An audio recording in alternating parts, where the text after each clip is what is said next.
ዛሬ በአባይ ወንዝ ዙሪያ ያሉትን የክፍለ ዘመናችንን ታላቅ ዲፕሎማሲያዊ ፍልሚያዎች፣ ሳይንሳዊ እውነታዎች፣ የኃይል ፖለቲካና የኢትዮጵያን ብሔራዊ ጥቅሞችን በጥልቀት እንፈትሻለን። ለዚሁ መነሻ የሆነን ዘንድ ደግሞ ሰሞኑን ከካይሮ የተሰማውን አዲስና አስገራሚውን መረጃን መነሻ አድርገናል። የግብጽ የውጭ ጉዳይ ሚኒስትር ባድር አብደላቲ ከታላቁ የኢትዮጵያ ህዳሴ ግድብ ጋር የተያያዙ ድርድሮች ሙሉ ተዘግተዋል፣ ዴድ ኢንድ ወይም የገደል ጫፍ ላይ ደርሰዋል ሲሉ ተደምጠዋል። ይህ ብቻ ግን አይደለም። ሚኒስትሩ አክለው ግብጽ የውሃ ደህንነቷ አደጋ ላይ የሚወድቅ ከሆነ ራሷን የመከላከል ሙሉ መብት አላት የሚል ቀጥተኛ የኃይል እርምጃ ዛቻንም ያለው አዘል መልእክትን አስተላልፈዋል። ከዚህ በተጨማሪ ኢትዮጵያ በአባይ ተፋሰስ ላይ ተጨማሪ 3 ግድቦችን ለመገንባት ያላትን ህጋዊ እቅድን በመቃወም እርምጃውን ህገወጥ ነው፣ እውቅና ማንሰጠውም ሲሉም ሲያጣጥሉት ተደምጧል። ይህ የግብጽ የከረረ ዛቻና ማስጠንቀቂያ ታዲያ ከየት ነው የመጣው? ግብጽ በተደጋጋሚ የምታነሳው የተናጠል ውሳኔና ራስን መከላከል የሚለው ናሬቲቭ ወይም ተረክ በዓለም አቀፍ ህግና በታሪክ ሚዛን ሲቀመጥ ምን ያህል ዋጋ ያለው ነው የሚሉ ጉዳዮችን እናነሳለን። የግብጽ ዲፕሎማቶችና ባለስልጣናት የተናጠል እርምጃ ወይም ዩኒላተራል አክሽን የሚለውን ቃል በተደጋጋሚ በዓለም አቀፍ መድረኮች ሲጠቀሙበት እንሰማዋለን። የህዳሴው ግድብ የታችኞቹን ተፋሰስ ሀገራት ሳያማክር የተገነባ በመሆኑ ህገ ወጥ ነው ሲሉም ይደመጣሉ። ነገር ግን ታሪክና እውነታውን መለስ ብለን ስንመረምረው ይህንን ስም ለኢትዮጵያ መስጠት ትልቅ ታሪካዊ ቅራኔ ነው ማለት እንችላለን። ለምን ካላችሁ በአባይ ወንዝ ላይ እውነተኛውንና አስከፊውን የተናጠል እርምጃ ለዘመናት ስትወስድ የኖረችው ኢትዮጵያ ሳትሆን ግብጽ ራሷ በመሆኗ ነው። ግብጽ የአባይን ወንዝ ስትጠቀም የኖረችበትንና ዛሬም ድረስ እንደ ብቸኛ የህግ መሰረት አድርጋ ለዓለም የምታቀርበው የ1929ና የ1959 ስምምነቶች ናቸው። እነዚህ ላይ ዋናው እንቆቅልሽና ኢፍትሃዊነት ተቀምጦ እናገኛቸዋለን። ለመሆኑ ግን እነዚህ ስምምነቶች ምንድነው የነበሩት የሚለውን ነገር እንደ መነሻ እናድርገውና ሌሎች ጉዳዮችም እናነሳለን። ግን በቅድሚያ የገበያ ሚዲያን ዩቲዩብ ገጽ ሰብስክራይብ ማድረጋችሁ እንዳዘነጉ፣ ቪዲዮውን ላይክ አድርጉ፣ ሐሳብ አስተያየታችሁን በኮሜንት መስጫው ላይ አስቀምጡልኝና እነዚህ ግብጽ ሁልጊዜ መከራከሪያ አድርጋ የምታቀርባቸው 2 ስምምነቶች መነሻ አድርገናቸው ዛሬ ዝርዝር ጉዳዮችን እያነሳን ረዘም ያለ ቆይታን ወስደን ነው የምንነጋገረው። በድጋሚ አብራችሁን ቆዩ። መልካም ቆይታ።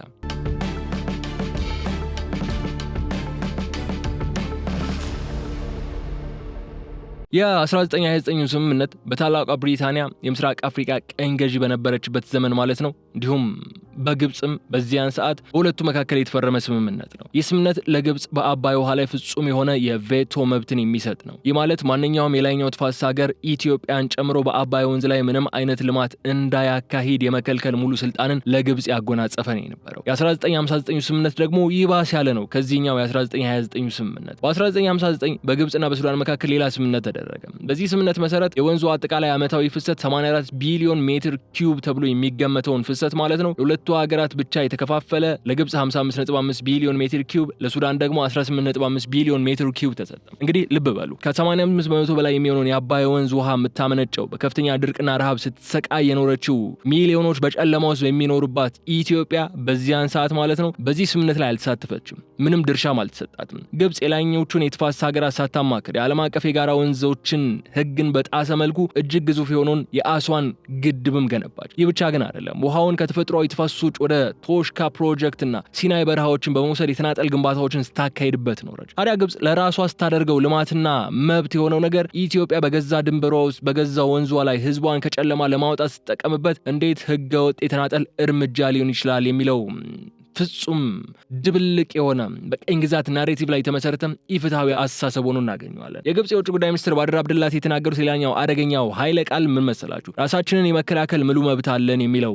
አገላለጽ ነው። በዓለም አቀፍ ህግ መሰረት ራስን የመከላከል መብት ወይም ራይት ቱ ሰልፍ ዲፌንስ የሚነሳው በአንድ አገር ላይ ቀጥተኛ ወታደራዊ ጥቃት ወይም የሉዓላዊነት መደፈር ሲያጋጥም ብቻ ነው። ኢትዮጵያ ግን በገዛ ሉዓላዊ ግዛቷ ውስጥ የልማት ግድብ መገንባቷ ለግብጽ እንዴት ነው ወታደራዊ ስጋትና ሰልፍ ዲፌንስን አክቲቬት ለማድረግ እርምጃ ለመውሰድ ሊያነሳሳ የሚችለው የሚለውን ነገር መመልከት ግድ ይለናል። የግብጽ የፖለቲካ ልሂቃን የውሃ ደህንነታቸውን ከብሔራዊ ደህንነታቸውና ከወታደራዊ ስጋት ጋር በማያያዝ ሴኩራይዜሽን ወይም ጉዳይን የማስፈራሪያ ፖለቲካ ካርድ ያደርጉታል። የአካሄድ ዓላማው ግልጽ ነው። አንደኛ የውስጥ ፖለቲካ ቀውስን ማስተንፈሻ መንገድ ነው። በግብጽ ውስጥ ያለውን የኢኮኖሚና ማህበራዊ ጫና አቅጣጫን ለማስቀየር ሁሌም ቢሆን ውጫዊ ጠላት መፍጠርና የአገር ፍቅር ስሜትን ማነሳሳት ይፈልጋሉ። የግብጽ ፖለቲከኞች የዓለም አቀፍ እርዳታ ማግኛ መንገድም አድርገው ይጠቀሙበታል። ግብጽ ለዓለም አቀፉ ማህበረሰብ ራሷን እንደ ሰለባ ወይም ቪክቲም አድርጋ በማቅረብ ማቅረብ፣ የአሜሪካና የአውሮፓ አጋሮቿ በኢትዮጵያ ላይ የዲፕሎማሲና የኢኮኖሚ ጫና እንዲያሳድሩ ማድረግን ትፈልጋለች። ነገር ግን ይህ የጦርነት ነጋሪት የመምታት አካሄድ በአሁኑ ዘመን ቦታ የለውም። ኢትዮጵያ ለማንም ሀገር የማትደፈር የራሷን ሉዓላዊነትና ብሔራዊ ጥቅም ለማስከበር የማትንበረከክ ታሪካዊ አገር መሆኗን ካይሮ ልትዘነጋው የማይገባ እውነት ሆኖ ብቅ ብሏል። የናይል ተፋሰስ ሀገራት የጋራ ትብብር ማዕቀፍ ወይም ናይል ቤዝን ኢኒሺዬቲቭ መረጃዎች እንደሚያመላክቱ ከሆነ በአሁኑ ወቅት በተፋሰሱ አባል ሀገራት የኤሌክትሪክ ኃይል ተደራሽነት እጅግ ዝቅተኛ ነው። በአንዳንድ ሀገራት ከ30 በመቶ የማይበልጥ ሲሆን በአማካይ ደግሞ እስከ 64 በመቶ አይበልጥም። በሚሊዮን የሚቆጠሩ የምስራቅ አፍሪካ ህዝቦች አሁንም በጨለማ ውስጥ ነው የሚኖሩ። የባሰው ደግሞ ከተመለከትን በተፋሰሱ ሀገራት ውስጥ ያለውን የኃይል አቅርቦት ፍላጎት በአውሮፓውያኑ 2035 ላይ በ3 እጥፍ ያድጋል ተብሎ ነው የሚጠበቀው። ኦልሞስት የዛሬ 10 ዓመት ገደማ ማለት። ታዲያ እነዚህ ህዝቦች ይህንን ግዙፍ የኃይል ክፍተት እንዴት ነው የሚሞሉት? መብራት ሳያገኙ በጨለማ እንዲኖሩ ለምንድን ነው የሚፈረድባቸው የሚለውን ጉዳይ ደግሞ ሌላኛው ማንሳት ያለብን ነጥብ ነው። ኢትዮጵያ፣ ዩጋንዳ፣ ታንዛኒያና ሌሎችም የተፋሰሱ ሀገራት ወንዙን ተጠቅመው የኃይል ማመንጫ ግድቦችን የመገንባት መብት አላቸው። ይህ መብት ደግሞ የተኛውም አገርን ሳይጎዱ በፍትሃዊና በጋራ ተጠቃሚነት ወይም ዊን ዊን ሶሉሽን ላይ የተመሰረተ አድርገው ለመስራት ይችላሉ። ግብጽ ግን ይህንን የአፍሪካውያንን የልማት መብት በመካድ የቀኝ ግዛት የበላይነቷ ብቻ እንዲቀጥል ነው የምትፈልገው። ግብጽ ለዓለም አቀፉ ማህበረሰብ በተደጋጋሚ የምታቀርበው የታላቁ ህዳሴ ግድብ መጠኑ ቀንሷል የሚለው ክርክር ህዝቧን ለድርቅና ለጠኔ ዳርጋል የሚለው ስጋት ሳይንሳዊ መሰረተ ቢስነቱም ማንሳት ግድ ይለናል። እዚህ ላይ የኤሌክትሪክ ኃይል ማመንጨት ተፈጥሮና ሳይንስ ምንድን ነው የሚለው ኖን ኮንሰምፕቲቭ ወይም ውሃን ሳያጠፉ መጠቀም ማለት ምን ማለት ነው የሚሉ ቁልፍ ጉዳዮች መጀመሪያ አንድ ባንድ ማንሳት አለብን። ከዚህ ሁሉ በፊት ግን አንድ መሰረታዊ ጥያቄ እንጠይቅ። ኤሌክትሪክ ኃይል ማመንጨት ወይም ሃይድሮ ፓወር እንዴት ነው የሚሰራው? ግድብ ውስጥ የሚከማቸው ውሃ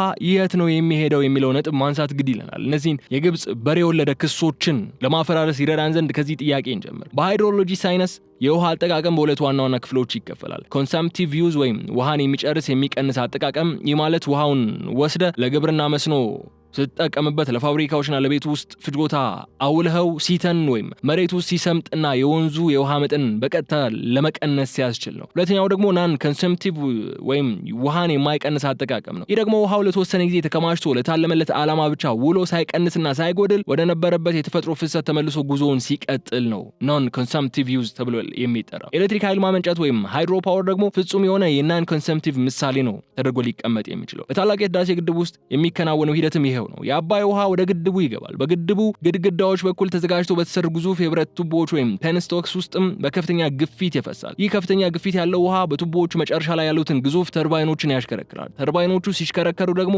ጀነሬተሮቹ የኤሌክትሪክ ኃይል ያመነጫሉ። እዚህ ላይ ነው እንግዲህ ዋናው ሳይንስ ያለው። ተርባይኖቹ ያሽከረከረው ውሃ የት ይሄዳል የሚለው ጥያቄ ግብጾች መመለስ የማይፈልጉት ጥያቄ ነው። ውሃው እዚያው አይቆይም፣ እዛው አይደርቅም። ለትልቅ የመስኖ ልማት ተብሎ አይወሰድም ወይም እዚያው እንዲጠፋ አይደረግም። ተርባይኑ አልፎ በቀጥታ ወደ ወንዙ መደበኛ ፍሰት ነው የሚቀጥለው። ከዚያም በተፈጥሯዊው የአባይ ሸለቆ በኩል ጉዞ ወደ ታችኞች ተፋሰስ ሀገራት ወይም ወደ ሱዳንና ግብጽ ይቀጥላል። ባጭሩ የህዳሴ ግድቡ ልክ እንደ ትልቅ ተዘዋዋሪ የውሃ ጎማ ነው። ውሃው ገብቶ ስራውን ሰርቶ ይወጣል። ግብጽ የውሃ መጠኔን ይቀንሳል እያለች የምታለቃቅሰው በምን አይነት ሳይንሳዊ መመዘኛ ነው የሚለው ጉዳይ ማንሳት ግድ የሚልን ለዚህ ነው። ይህ ፍጹም የሆነ የሳይንስ ግድፈትና ፍጹም የሆነ ፖለቲካል ዓላማ ብቻ ያለው ፕሮፓጋንዳ ሆኖ ነው የምናገኘው።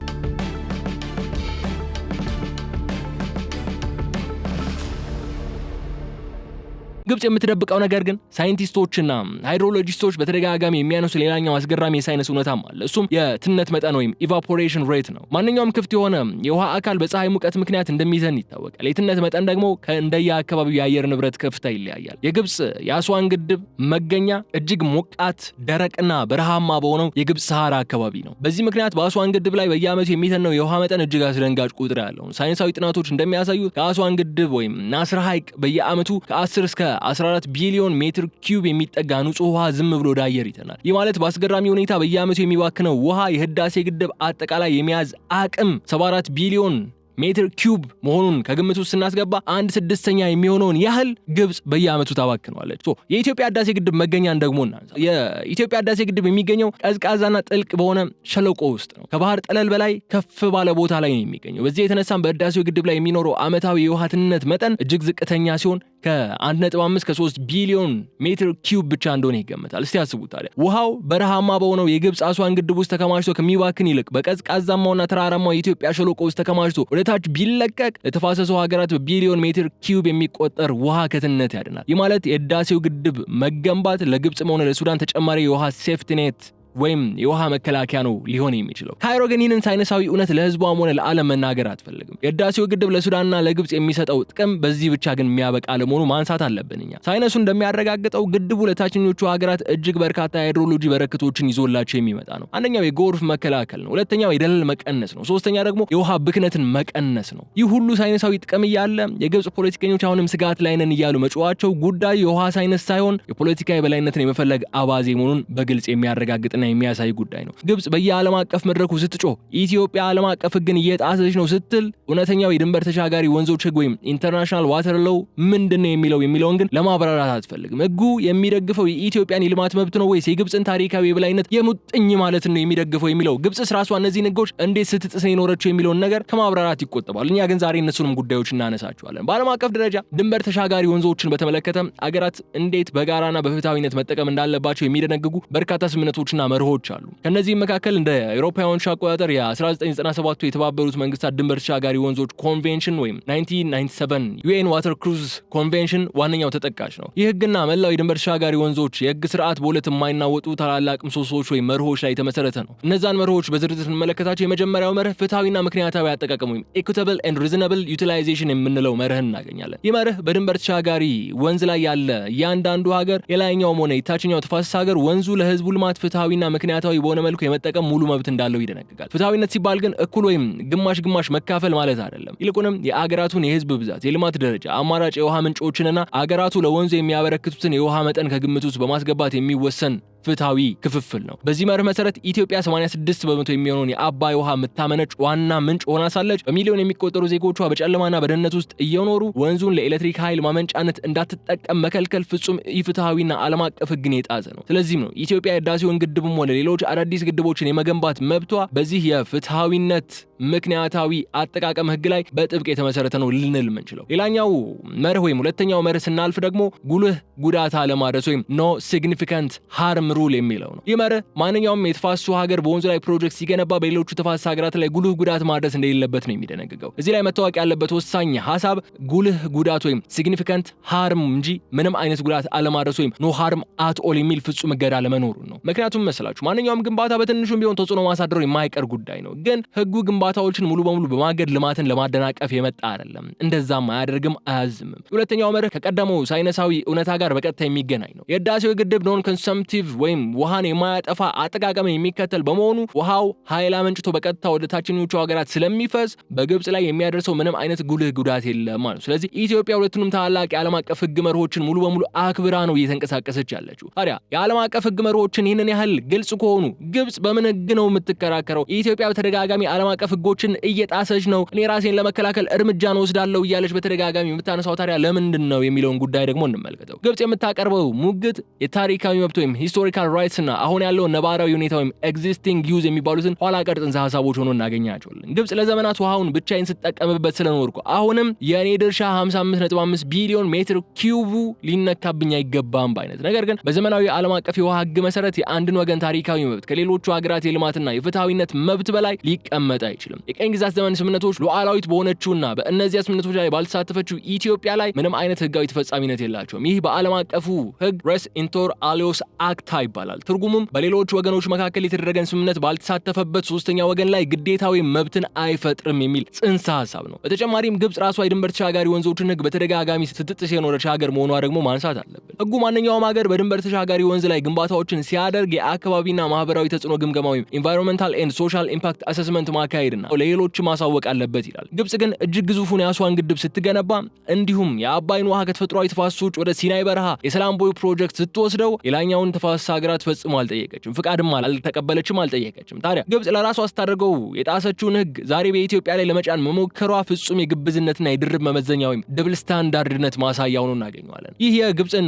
ዲፕሎማሲያዊ ግትርነትና የህግ ጥሰት ለመቅረፍ ደግሞ የተፋሰሱ ሀገራት ዝም ብለው አልተቀመጡም። የላኛው ተፋሰስ ሀገራት የቀኝ ግዛት ስምምነቶች ሙሉ በሙሉ ወደ መጣያ ቅርጫት ሀገራት ውስጥ በመወርወር አዲስና ፍትሃዊ የህግ ማዕቀፍን አዘጋጅቷል። ይህ የናይል ተፋሰስ የጋራ ትብብር ማዕቀፍ ስምምነት ወይም CFA ኮምፕሬሄንሲቭ ፍሬምወርክ አግሪመንት በመባል የሚታወቀው ስምምነት ነው። ይህ ስምምነት የተዘጋጀው በናይል ተፋሰስ ሀገራት የጋራ ተሳትፎ ሲሆን በውስጡም የፍትሃዊና ምክንያታዊ አጠቃቀም መርህን በግልጽ ያስቀመጠ ነው። ስምምነቱ በይፋ ጸድቆ ወደ ስራ እንዲገባ ከተፋሰሱ ሀገራት መካከል 6ቱ ፓርላማዎች ማጽደቅ ነበረባቸው። ኢትዮጵያ፣ ሩዋንዳ፣ ታንዛኒያ፣ ዩጋንዳ፣ ብሩንዲና በቅርቡ ደግሞ ደቡብ ሱዳን ስምምነቱን ፓርላማዎቻቸው በማጽደቃቸው የCFA ስምምነት አሁን ላይ ሙሉ ህጋዊ ኃይል ኖሮት ስራ ላይ ውሏል። ይህ ማለት በአባይ ወንዝ ላይ የነበረው የግብጽ የቀኝ ግዛት የበላይነት ናሬቲቭ በህግ ደረጃ ለአንዴና ለመጨረሻ ጊዜ ተቀብሮ አላብቅቶለታል ማለት ነው። አዲሱ የተፋሰሱ ህጋዊ መመሪያ በጋራ መብትና በፍትሃዊነት ላይ የተመሰረተው የCFA ስምምነት ብቻ ነው። ግብጽም ብትሆን ታዲያ የቱንም ያህል ብትጮህና ብትዝት ይህንን አዲስ ቀጠናዊና ህጋዊ እውነታን ከመቀበል ውጪ ሌላ አማራጭ የላትም።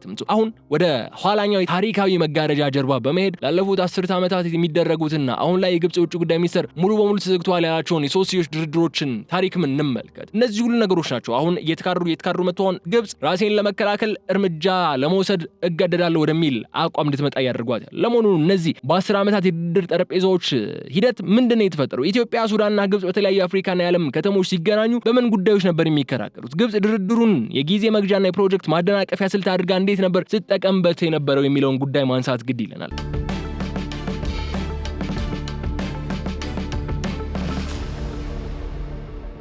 የህዳሴው ግድብ ግንባታ በይፋ መጀመሩን ተከትሎ በሶስት ሀገራት መካከል የነበረውን ውጥረት ለማርገብ ታሪካዊ የሚባል አንድ እርምጃ ተወስዶ ነበር። እንደ አውሮፓውያኑ አቆጣጠር ማርች 23 ቀን 2015 በካርቱም ሱዳን ነበር ይህ እርምጃ የተወሰደው። የኢትዮጵያ የሱዳንና የግብጽ መሪዎች ተገናኝተው ታዋቂውን የመሰረታዊ መርሆች መግለጫ ስምምነት ወይም ዲክላሬሽን ኦፍ ፕሪንሲፕልስ DOPን ፈረሙ። ይህ ስምምነት አገራቱ በጋራ መተማመን፣ ፍትሃዊ አጠቃቀምና በታችኞቹ ሀገራት ላይ ጉልህ ጉዳት ባላደረሰ መልኩ በጋራ ለመስራት የተስማሙበት ታሪካዊ ሰነድን ነበር። ነገር ግን ይህ ስምምነት እንደ መልካም አጋጣሚ በመጠቀም ወደፊት ከመራመድ ይልቅ ግብጽ ገና ከመጀመሪያውኑ ስምምነቱን ለራሷ የፖለቲካ ፍላጎት የመተርጎም ስራን ጀመረች። የድርድር ጠረጴዛው ላይ ግብጽ ይዛቸው የምትመጣቸው የድርድር ሐሳቦች በሙሉ ኢትዮጵያን በህግና በቴክኒክ አስሮ ለማስቀመጥ የታለሙ ነበሩ። እዚህ ላይ ነው እንግዲህ የካይሮ ዋነኛ የስልት አካሄድ የሚታየው በድርድር ስም ጊዜ መግዛትና ግንባታውን ማስተዋወል ስለመሆኑ የሚታየው የአካሄድ በግብጽ እየታየውን እንደ አውሮፓውያኑ አቆጣጠር በ2019ና በ2020 በተደረገው የዋሽንግተን ድርድር ወቅትም የተስተዋለ ነበር። የዋሽንግተን ድርድር ምንድን ነበር የነበረው? ግብጽ ጉዳዩን ዓለም አቀፍ ደረጃ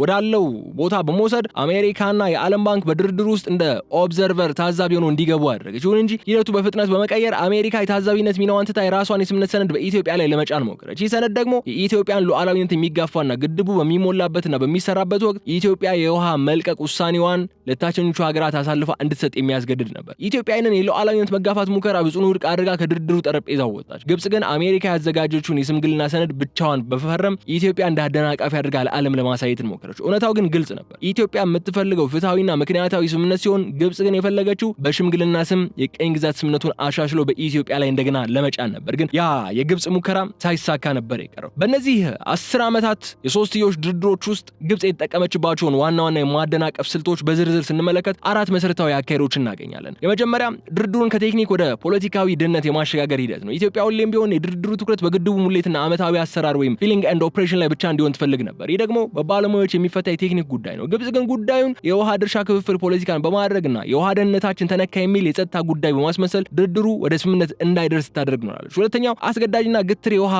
መለቀቅ ደንቦችን ነበር ግብጽ ስትጠይቅ የነበረው። ሶስተኛው ደግሞ ገለልተኛ የአፍሪካ መድረኮችን ማጣጣል ነው። በኢትዮጵያ በኩል ያለው ለአፍሪካ ችግሮች አፍሪካዊ መፍትሄዎች የሚለውን መርህ ለማደናቀፍና በዓለም አቀፍ መድረኮች በአረብ ሊግና በሌሎች የሴክሬት ካውንስል ስብሰቦች ላይ ጉዳዩ እንዲታይ ለማድረግ ነበር ስትጥር የነበረው ግብጽ። በሌላ በኩል ለህዝብ ፍጆታ የሚውሉ መግለጫዎችን በማውጣት ነበር ግብጽ ተጠምዳ የነበረው። ግብጽ በድርድር ክፍል ውስጥ በምትስማማባቸው ነጥቦች ላይ እንኳን ሳይቀር ወደ ውጭ ወጥታ ለህዝቧና ለዓለም አቀፍ ሚዲያዎች የምትሰጠው መግለጫ ፍጹም የተዛባና ኢትዮጵያን ጥቁር ለማድረግ የታለመ ነበር። አሁንም የውጭ ጉዳይ ሚኒስትሩ ባድር አብደላቲ ድርድሩ በሙሉ መንገዱ ተዘግቷል፣ ዴድ ኤንድ ላይ ነው ያለው ማለታቸው ሌላው ዓለም አቀፉን ማህበረሰብ ለማስፈራራትና ጫና ለመፍጠር የሚጠቀሙበት የሚዲያ ፖለቲካ አካሄድ ሆኖ ነው የምናገኘው። በእነዚህ 10 ዓመታት የድርድር ጊዜዎች ውስጥ ግን እጅግ አስገራሚ ሚና የነበራት ሀገር ሱዳን ናት። ሱዳን በድርድሩ መጀመሪያ ላይ የህዳሴው ግድብ የሚሰጣትን ከፍተኛ ጥቅሞች፣ የጎርፍ መከላከልና የደለል መቀነስ ሁኔታዎችን በሚገባ ስለምታውቅ የኢትዮጵያን ግንባታ ትደግፍ ነበር። በ2015 የመሰረታዊ መርሆች መግለጫ ስምምነት ላይም የሱዳን ባለሙያዎች ከኢትዮጵያ ጋር ተቀራራቢ አቋም ነበራቸው። ነገር ግን በሱዳን ውስጥ የተከሰቱ ተከታታይ ፖለቲካ ለውጦች፣ ወታደራዊ ውጥረቶች፣ ጦርነቶች ካይሮ በካርቱም ላይ የምታደርገውን ጫና እንድታበረታ ያደረጋ ሲሆን ሱዳንም በአቋሟ ላይ ወዲያና ወዲህ እንድትል አድርጓታል። በመጨረሻም ከግብጽ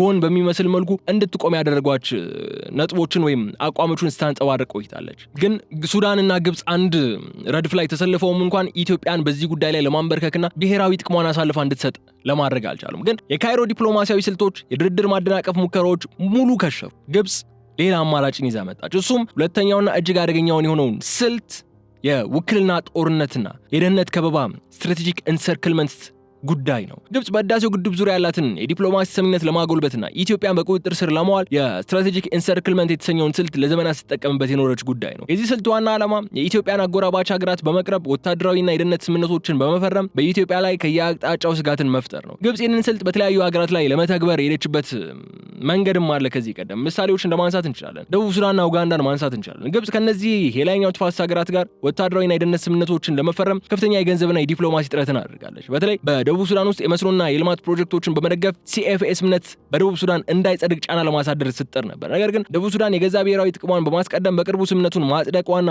ግብጽም ከምድሯ ለቃ እንድትወጣ ማዘዟ ምናሳውሰው ጉዳይ ነው። ሌላኛዋ ኤርትራ ነች። ግብጽ ከኤርትራ ጋር ያላትን ግንኙነት ለማጠናከር በተለያዩ ጊዜያት ወታደራዊ ልዑካንን ወደ አስመራ በመላክና ቀይ ባህር አካባቢ ላይ ያላትን ተጽዕኖ ለመጨመርም ጥረት ስታደርግ የቆየች ሀገር ነች። ዓላማዋ ደግሞ ግልጽ ነው። ኢትዮጵያን በሰሜናዊው አቅጣጫ በስጋት ውስጥ እንድትቆይ ማድረግ ነው። ነገር ግን ግብጽ በእነዚህ ሀገራት በኩል የፈለገችውን ያህል ስኬት ማግኘት ባለመቻሏ ምክንያት በቅርብ ጊዜያት ትኩረቷን ሙሉ ወደ አፍሪካ ቀንድ ዋነኛ የውጥረት ቀጠና ወደ ሆነችው ወደ ሶማሊያና ወደ ሱዳን አዙራለች። በቅርቡ በአፍሪካ ቀንድ ጂኦፖለቲካ ውስጥ ትልቅ የተባለው ክስተት ተነስቶ ነበር አይደለ? ኢትዮጵያ ከሶማሊላንድ ጋር የተፈራርሞት የነበረውን የመግባቢያ ሰነድ ኤምኦዩ ያ ጠቅላይ ሚኒስትር ዶክተር አብይ አህመድ ኢትዮጵያ ታሪካዊ የተባለውን የባህር በር ለማስመለስና ኢትዮጵያ የባህር በር አክሰስ እንዲኖራት ለማድረግ ያደረጉት ጥረት ተከትሎ ከሶማሊላንድ ሪፐብሊክ ጋር የነበረውን ስምምነት በሞቃዲሾና በአዲስ አበባ መካከል ውጥረት እንዲነሳ አድርጎ ነበርና ያንን ውጥረት እንደ ወርቃማ ድል ተጠቅማ ግብጽ በሶማሊያ ላይ ጠንካራ የሆነ መገኛን ለማድረግ ነው የጣረችው። ግብጽ ወዲያውኑ ነበር ከሶማሊያ መንግስት ጋር የቅርብ ወታደራዊና የደህንነት ስምምነቶችን በመፈራረም የጦር መሳሪያዎችና ወታደራዊ ባለሙያዎችን ወደ ሞቃዲሾ ማጓጓዝ የጀመረችው። የግብጽ ፈጣን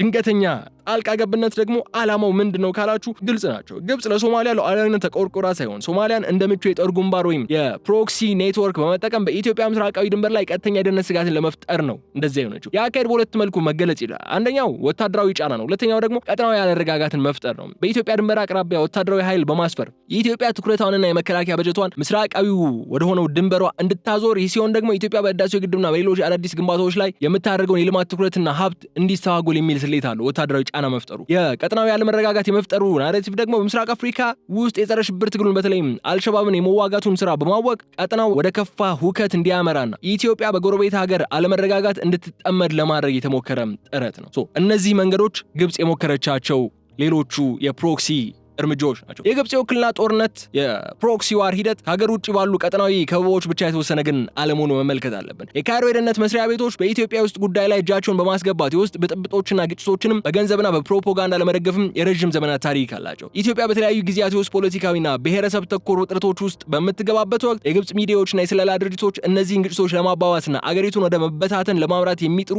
ኃይሎችን በተዘዋዋሪ ሲደግፉ ቆይቷል። በዚህ ሰዓትም በመሰል እንቅስቃሴ ላይ የተሳተፉ እንደሆነ ይነሳል። ለምን ከተባለ የግብጽ ወታደራዊ አስተሳሰብ ደካማና የተከፋፈለች ኢትዮጵያ ህዳሴውን ግድብ ማጠናቀቅም ሆነ በአባይ ላይ ተጨማሪ ፕሮጀክቶችን መገንባት አትችልም ነበር። አሁን የተዳከመች ኢትዮጵያ ካልሆነ ሌሎች ግድቦችም ልትገነባብን ትችላለች የሚለውን አቋም አላቸው። ስለሌሎች ግድቦች የሚመለከተው ጉዳይ ወደ በኋላ ላይ እንመጣበታለን። ግብጽ በኢትዮጵያ ውስጥ ግጭቶች ውስጥ እጇን በማስገባት የምታከናውናቸው ተግባራች ምንድናቸው ከተባለ ደግሞ አንደኛው የሳይበርና የሚዲያ ጦርነት ነው። ሁለተኛው የፋይናንስና የሎጂስቲክስ ድጋፍ ነው። በኢትዮጵያውያን መካከል አለመተማመን ለመፍጠር የሐሰት መረጃዎችና የጥላቻ ንግግሮችን በማህበራዊ ሚዲያ በተደራጀ መልኩ ማሰራጨት አንደኛው የግብጽ የሳይበርና የሚዲያ ጦርነት መገለጫ ነው። ሌላኛው ደግሞ የአገሪቱን ሰላምና ጸጥታ ለማናጋት ለሚንቀሳቀሱ ቡድኖች በተዘዋዋሪ መንገዶች የገንዘብና የዲፕሎማሲ ድጋፎችን ለማመቻቸት መሞከርም ሌላው ግብጽ የምትታወቅበት የፕሮክሲ ኔትወርክ ነው።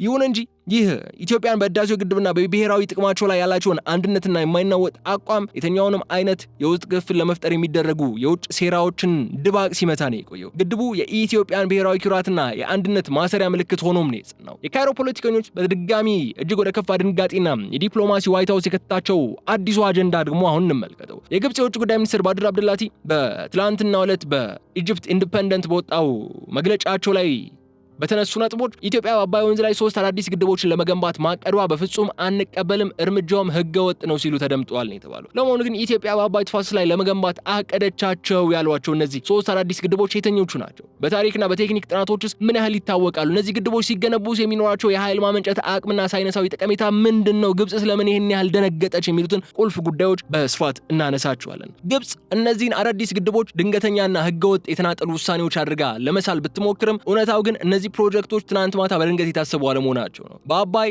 ተፋሰስ ላይ ያሉትን ታላላቅ የሃይድሮ ፓወር ፕሮጀክቶች ለመለየት የመጀመሪያው ሳይንሳዊ አጠቃላይ ጥናት የተካሄደው ከዛሬ 60 ዓመታት በፊት ነበር። የአውሮፓውያን አቆጣጠር ከ1958 እስከ 1964 ባለው ጊዜ ውስጥ የኢትዮጵያ መንግስት ከአሜሪካው የመሬት መልሶ ማልማት ቢሮ ወይም ዩናይትድ ስቴትስ ቢሮ ኦፍ ሪክላሜሽን ወይም ዩኤስቢአር ጋር በመተባበር በአባይ ተፋሰስ ላይ እጅግ ሰፊ ጥናት አድርጎ ነበር። ይህ ጥናት ላንድ ኤንድ ዋተር ሪሶርስ ኦፍ ዘ ብሉ ናይል ቤዚን በሚል ታዋቂ ሰነድ ላይ የታተመ ሲሆን በወቅቱም በተፋሰሱ ላይ ሊገነቡ የሚችሉ 4 ታላላቅ የኃይል ማመንጫ ግድቦችን ለይቶ አስቀምጦ ነበር። እነዚህ 4 ግድቦች ደግሞ ካራዶቢ፣ መንዳያ፣ ቦኮ ኦቦቦ ወይም ቦርደር እንዲሁም አሁን በተሳካ ሁኔታ የተገነባው ታላቁ የኢትዮጵያ የህዳሴ ግድብ ስለመሆኑ ይነሳል። የህዳሴ ግድብ የቀድሞው ቦርደር ፕሮጀክት ተብሎ የሚጠራ እንደነበር ይነሳል።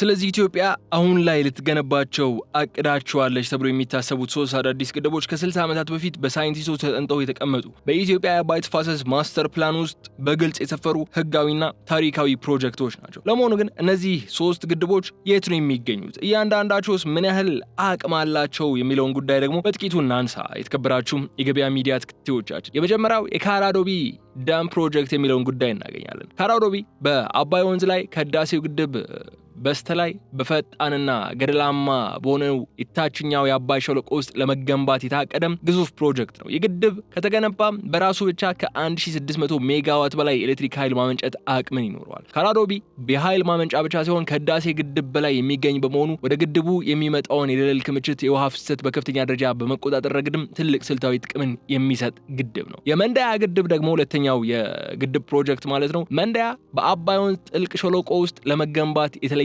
ሌላኛው ግዙፍ ግድብ ነው። ይህ ፕሮጀክት ከተገነባና ከተጠናቀቀ እስከ 2000 ሜጋዋት ኤሌክትሪክ ኃይል የማመንጨት አቅምን የሚኖረው ነው። የመንዳያ ግድብ መገንባት በአካባቢው ያለውን ከፍተኛ የኃይል ፍላጎት ከመመለሱ ባሻገር ለአካባቢው ማህበረሰብ ሰፊ የዓሳ ሀብት ልማት፣ የቱሪዝም መሰረተ ልማት ግንባታዎችን ይዞ የሚመጣው ነው። ሶስተኛው ፕሮጀክት ደግሞ የቦኮ ኦቦቦ ግድብ ወይም ዳም ፕሮጀክት ነው። ቦኮ ኦቦቦ በአባይ ወንዝ ቅርንጫፍ ላይ በሚገነባና እስከ 2100 ሜጋዋት ኤሌክትሪክ ኃይል የማመንጨት አቅም እንዲኖረው ተደርጎ የተጠና ፕሮጀክት ነው። ይህም ከህዳሴው ግድብ ቀጥሎ በኢትዮጵያ ታሪክ ግዙፍ የኃይል አቅርቦት ከሚሰጡት ፕሮጀክቶች መካከል አንዱ የሚያደርገው ነው። እነዚህ የሶስቱን ግድቦች የኃይል ማመንጨት አቅም በአንድ ላይ ከተደመረ ከ5700 ሜጋዋት በላይ የኤሌክትሪክ ኃይልን የሚያስገኙ ሆነው እንዲገነቡ ጥናት የተደረገላቸው የዛሬ 60 ዓመት ጀምሮ ናቸው። ይህ ማለት ከታላቁ ህዳሴ ግድብ አጠቃላይ አቅም እኩል ወይም የሚበልጥ ተጨማሪ ንጹህና ታዳሽ የኃይል ምንጭ በአባይ ወንዝ ላይ ይፈጠራል ማለት ነው። ታዲያ እነዚህ ፕሮጀክቶች ለኢትዮጵያና ለቀጠናው ይህንን ያህል ታላቅ የኃይል በረከት ይዞ የሚመጡ ከሆነ ግብጽ ለምንድነው ህገወጥና እውቅና ልንሰጣቸው አንችልም በማለት የምትጮኸው? በዛ ላይ የኢትዮጵያ መንግስት በይፋ እነዚህን ግድቦች ለመገንባት እቅዶችን ይዤ እየተንቀሳቀሱ ነው ባላለበትና የዛሬ 60 ዓመት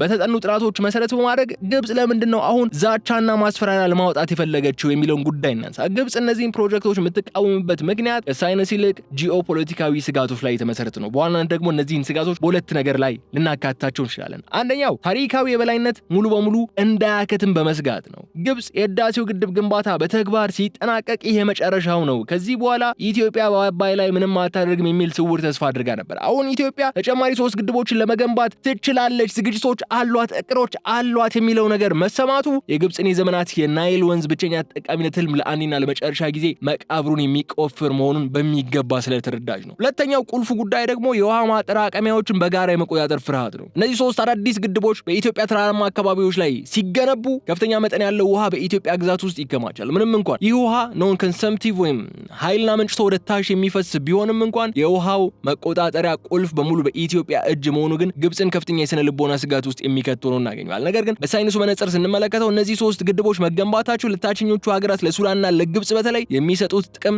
እጅግ የላቀ መሆኑን ደግሞ ማንሳት እንችላለን። እዚሁ ላይ እንዴት አትሉም? እነዚህ ግድቦች በኢትዮጵያና ቀዝቃዛማው ጥልቅ ሸለቆዎች ውስጥ ተገነቡ ማለት በረሃማ በሆነው የአስዋን ግድብ ውስጥ ተከማችቶ በየዓመቱ የሚባክነውን እስከ 14 ቢሊዮን ሜትር ኪዩብ የሚደርሰውን የውሃ ትነት መጠን በከፍተኛ ሁኔታ ለመቀነስ የሚያስችሉ ስለሆነ ነው። የውሃትነት መጠን በከፍተኛ ሁኔታ ቀነሱ ማለት ደግሞ ውሃው በጥልቅ የኢትዮጵያ ሸለቆዎች ውስጥ ተከማችቶ ሲለቀቅ ለተፋሰሱ ሀገራት የሚተርፈው የውሃ መጠን በእጅጉ ይጨምራል ማለት ነው። በተጨማሪም የአባይ ውሃ ፍሰት ዓመቱን ሙሉ ይበልጥ ወጥና አስተማማኝ ወይም ሃይሊ ሬጉሌትድ እንዲሆን ያደርገዋል ማለት ነው። ወደ ናይል ሸለቆ መለስ ብለን በአሁኑ ወቅት በአፍሪካ ቀንድና በተፋሰሱ ሀገራት መካከል የተፈጠረውን ፍጹም አዲስ የጂኦፖለቲካዊ እውነታን ስንመለከት ደግሞ ይህ አዲሱ እውነታ አዲሱ የናይል ኃይል ሚዛን ወይም ዘ ኒው ናይል ባላንስ ኦፍ ፓወር በማለት የሚገለጸውን ነው የምናገኘው። ለመሆኑ ግብጽ ለ10 ዓመታት በናይል ወንዝ ላይ የነበራት ቬቶ ወይም የመከላከል የበላይነት እንዴት ነው የተሰበረው? የታሪካዊ የናይል ተፋሰስ ትብብር ማዕቀፍ ስምምነት ወይም ሲኤፍኤ ስምምነት በይፋ መጽናቱና በህግ ስራ ላይ መዋል መቻሉ ምን ትርጉም ነው የሚሰጠው? ግብጽ የላይኛው ተፋሰስ ሀገራትን በተናጠል ለመደለልና ለመከፋፈል የሄደችበት መንገድ ለምንድነው የከሸፈው? ካይሮ ዛሬ ላይ በገዛ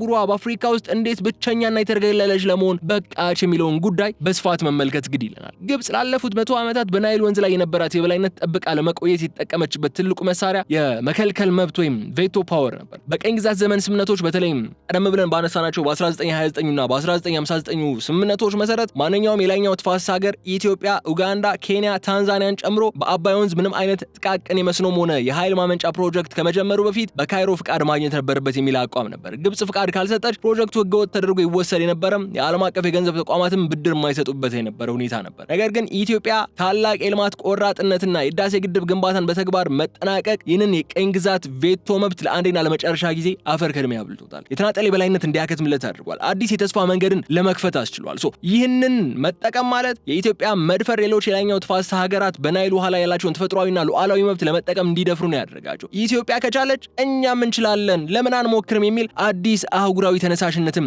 እንዲፈጠር ነው ያደረገው። ታዲያ ይህ በተግባር የተገኘው ድል በህጋዊና ተቋማዊ በሆነው መንገድ የጸናው ታሪካዊው የናይል ተፋሰስ የትብብር ማዕቀፍ ስምምነት ወይም ኮኦፐሬቲቭ ፍሬምወርክ አግሪመንት ሲኤፍኤ በይፋ ወደ ህግነት መሸጋገሩን ተከትሎ ነው። ይህ ስምምነት የቀኝ ግዛት ስምምነቶች ሙሉ በሙሉ በመሻር በናይል ወንዝ ላይ በሁሉም የተፋሰሱ ሀገራት መካከል ፍትሃዊና ምክንያታዊ አጠቃቀም ኢኩዊታብል ኤንድ ሪዝነብል ዩቲላይዜሽን እንዲሰፍን የሚያስገድድ ዘመናዊ አፍሪካዊ ህግ ነው። ስምምነቱ በይፋ ጸድቆ ስራ ላይ እንዲውል ቢያንስ የ6 ሀገራት ፌርማና ፓርላማ ማጽደቅ ወይም ራቲፊኬሽን ያስፈልገው ነበር። ግብጽ ይህን ስምምነት እንዳይጸድቅ በየሀገራቱ እየዞረች ከፍተኛ የዲፕሎማሲና የገንዘብ ጫና ስታደርግ ቆይታለች። ነገር ግን ቀደም ብዬ እንደነገርኳችሁ አፍሪካውያን ወንድሞቻችን የካይሮን ስግብግብነትና ዲፕሎማሲያዊ ውድቀትን ወደ ጎን በመተው የታሪክ ፍርዳቸውን ሰጥቷል። ፈርቀዳጆቹ ኢትዮጵያ፣ ሩዋንዳ፣ ኡጋንዳ፣ ታንዛኒያና ብሩንዲ ነበሩ። ስምምነቱን በፓርላማቸው በማጽደቅ ለዓለም አቀፉ ማህበረሰብ ያሳወቁት። መቋጫውና የመጨረሻውን ሚስማር የተመታው ደግሞ በደቡብ ሱዳን ነበር። በመጨረሻ ደቡብ ሱዳን የግብጽን ከፍተኛ የውሃና የመስኖ እርዳታ ማዋዋዮችን ወደ ጎን በመተው የራሷን ብሔራዊ ጥቅምና አህጉራዊ አንድነትን በማስቀደም ስምምነቱን በይፋ ጸደቀች። በዚህ መሰረትም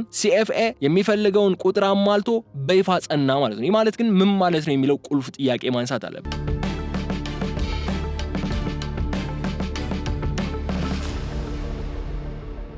ይህ ማለት በናይል ወንዝ ላይ ያለው ብቸኛው ህጋዊና ዓለም አቀፍ ተቀባይነት ያለው ስምምነት ሲኤፍኤ የተሰኘው ስምምነት ብቻ ነው ማለት ነው። ግብጽና ሱዳን የሙጥኝ ያሏቸውን የቅኝ ግዛት ስምምነቶች በህግ ፊት ሙሉ በሙሉ ሞተው ተቀብረዋል። አዲሱ የናይል ወንዝ ኮሚሽን ናይል ሪቨር ቤዝን ኮሚሽን በይፋ በመቋቋም ላይ መሆኑ ይህ ኮሚሽን የወንዙን የውሃ አጠቃቀምና ልማት በጋራና በፍትሃዊነት የመምራት ህጋዊ ስልጣን ይኖረዋል። ከዛ በኋላ የግብጽ እነዚህ የማይጨበጡና የበሬ የወለደ ክሶች ምንም አይነት ተቀባይነትም የሚያደምጣቸው ጆሮም አያገኙም። የህግና የተግባር ሚዛኑ ወደ ላይኛው ተፋሰስ ሀገራት ማዘንበሉ ግብጽን በገዛ አህጉሯ ውስጥ ዲፕሎማሲያዊ አጣብቂኝና ብቸኝነት ውስጥ እንድትገባ ማድረጋት። ግብጽ ላለፉት ዓመታት የተከተለችው የተሳሳተ የማንበርከክና የዛቻ ፖሊሲ ከእርሷ ጋር አብረው የነበሩትን ወዳጆቿን ሁሉ አሳጥቷታል። የሱዳን መራቅ እዚሁ ላይ ልናነሳው የምንችለው ነው። ሱዳን ያው በአሁን ሰዓት በጦርነቱ ስለምትገኝ ሁለቱም ኃይሎች የራሳቸው የሆነ ድጋፍን አላቸው።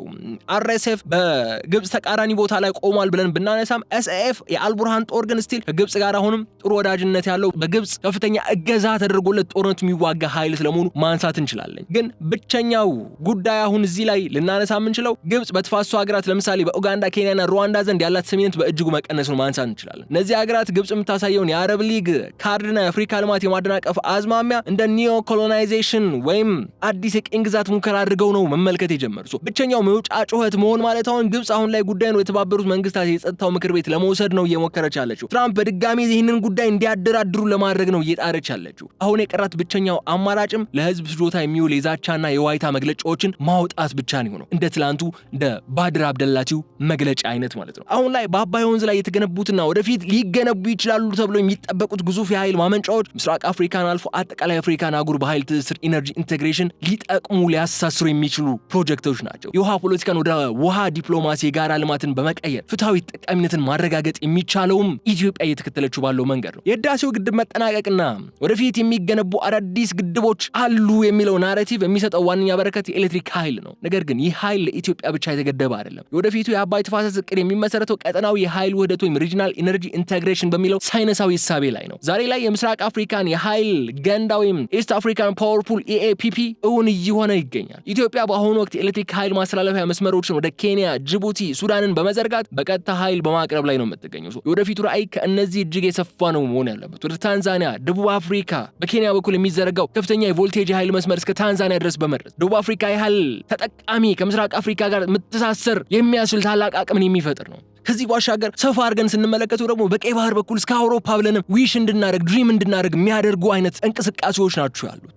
ይህ ማለት የወደፊቱ አባይ ለግብጽ ፍርሃትና ውጥረት ምንጭ መሆኑ ቀርቶ መላውን አፍሪካ የሚያበራ ኢንዱስትሪዎችን የሚያንቀሳቅስና አህጉራዊውን ነፃ የንግድ ቀጠና በኃይል የሚደግፍ ታላቅ የሰላምና የልማት ምንጭ ይሆናል ማለት ነው። ግብጽ ግን ይህንን ነው መረዳትና መቀበል አቅቷት አሁንም በዛቻና በማስፈራሪያ ውስጥ እየቆየች ያለችው። ግብጽ ለዘመናት የናይል ውሃን እንደ ዜሮ ድምር ጨዋታ ወይም ዜሮ ሳም ጌም ነው ትመለከቱ የነበረው። ማለትም ኢትዮጵያ ከተጠቀመች እኔ ውሃውን አጣለሁ የሚል ካልኩሌሽን ነው ያላት ግብጽ። ነገር ግን የወደፊቱ የሳይንስና የሲኤፍኤ ስምምነቶች የሚያረጋግጡት እውነታ አዎንታዊ የድምር ጨዋታ ወይም ፖዚቲቭ ሰም ጌም ወይም ሁላችንም የምናሸንፍበት ዊን ዊን አካሄድ ሊኖር እንደሚችል ነው። የውሃ ትብብር በሚከተሉ 3 ዋና መንገዶች ደግሞ ካነሳ ነው የወደፊቱን የተፋሰሱ ውጥረት ይለውጠዋል። አንደኛው የውሃትነትን መቀነስ ነው። ቀደም ብለን ተደጋጋሚ ጉዳዮችን አንስተናል። ስለዚህ የተፋሰሱ ጥበቃና የአፈር መሸርሸርን መከላከል፣ የጎርፍ አደጋን መቆጣጠር በሚሉ ጉዳዮች ላይ ነው በጋራ መስራት የሚያስፈልገው። አሁን መካሰስ፣ መጠቋቆም ወይም ዛቻና ማስፈራሪያ አይደለም የሚያስፈልገው። ሁሉም በላይ ግን የዚህ ታሪክ ሂደት ትልቁ ፍሬ የኢትዮጵያ አህጉራዊ የልማት ዲፕሎማሲ መሪነት ወይም አፍሪካን ሊደርሺፕ እያረጋገጠች በእጇ እያስገባች የመጣችበት ጊዜ ላይ እንገኛለን። ኢትዮጵያ በቀኝ ግዛት ዘመን አፍሪካን ከወራሪዎች በመከላከልና የጥቁር ህዝቦችን የነጻነት ተምሳሌትና የፓን አፍሪካኒዝም